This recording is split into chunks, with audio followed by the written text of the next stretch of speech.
This is cow number 5, and as you can see, she is seriously struggling to put any weight at all on that front left foot. In fact, she's actually shaking, it's hurting so much. So we put her in the crush, and soon discovered exactly what the problem was. This is the Hoof GP. And I won't let it rush when I see you dance, and the moment comes when I fall and time goes slow. I fall into you. Hello and welcome to the Hoof GP. How are you today? I'm really good.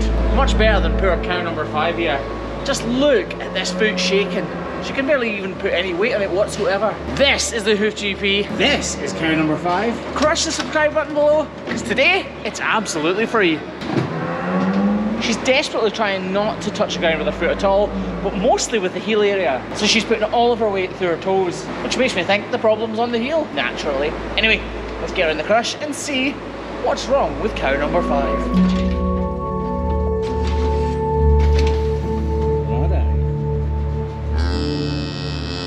Right, the love behind the ears, Rob, look.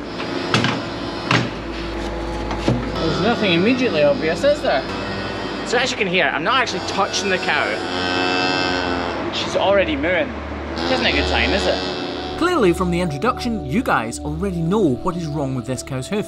But at this point, remember, I actually don't know, but I do have my suspicions. When cows show signs of pain like this cow was, there's usually only one explanation, if there's no overgrowth, and that is an abscess. The build-up of pressure can be immense and have serious consequences on the cow's comfort. Right now, I've released some of the fluid from the abscess, and I thought that was about it. Oh!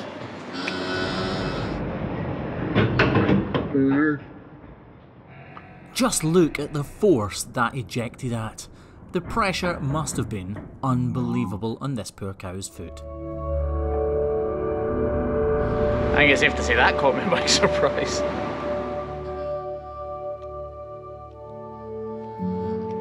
Right, this is super hard horn, and I just want her to be in less pain as quickly as possible. It's not only my job to do everything I can to heal this poor cow's foot, I have a duty of care to make sure we set her on the road to recovery. Just imagine walking around with a hole in your foot like that. If I left it exactly as is, yes, some of the pressure has been released and she would feel a little more comfortable, but the hole and the cavity hiding beneath that hole will just fill with manure and slurry and end up infected. So we need to remove the detached hoof horn. Remember, this is not living tissue, this is keratin, protein produced by the body to encapsulate the foot, and it is not live in any way. Having said that, because we have now removed that little piece of hoof horn, some blood and pus is being ejected from the cavity below.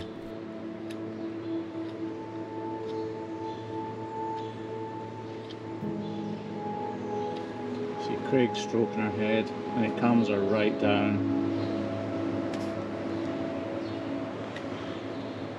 Trying to thin out all of this sole horn to ensure this cavity doesn't go too far. See here, there's a brown area, or darker area anyway. I'm worried that's a cavity. See the movement?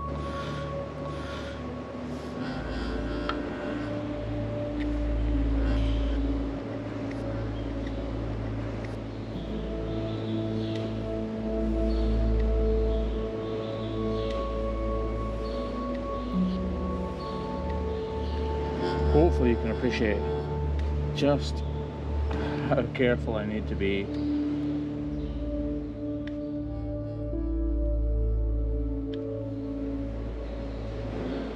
It looks like this is detached.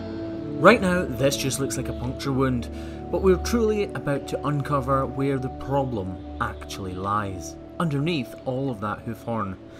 Remember back to how this cow walked before she went into the crush, and you're just about to see in a few moments or two how she walks out of it. And trust me, this is a proud moment for me, but it's more than a proud moment for the cow. It's a happy one, because she's going to be much more comfortable. I actually think how she walks might shock you.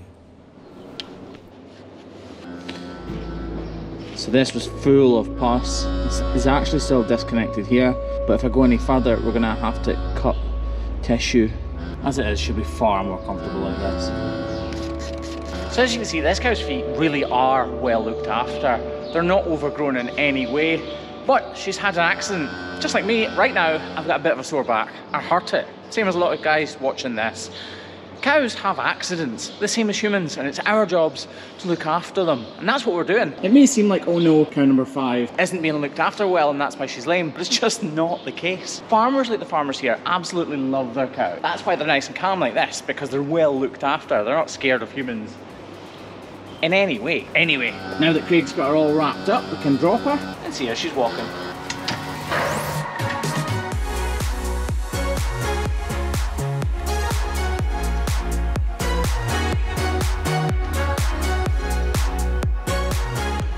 Now I'm not going to stand here and pretend she's walking perfectly, because she's not.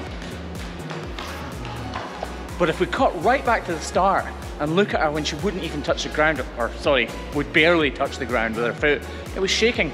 Now she's putting all of her weight on that foot. And that, for me,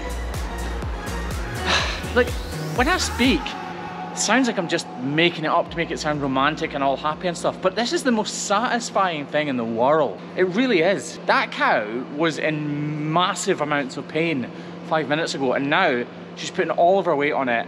And like for the next 24 hours, 48 hours, week, she's gonna be much happier. It sounds silly, but she's lame when I'm not here. So for the last few days or week or whatever it is, she's been in pain, and like, yeah. It's hard to explain what I'm talking about, but basically, we watch these videos for 5 minutes. These cows deal with this for minutes, hours, days, sometimes weeks, and we need to appreciate that and make sure we can do everything we can, like this farm here, to get these cows back to full health and back to full comfort as quickly as possible, like in cow number 5's case. Anyway, make sure you subscribe, guys, because I will check up on cow number 5 in the very near future. Thanks for watching, guys. This has been the Hoof GP. Goodbye.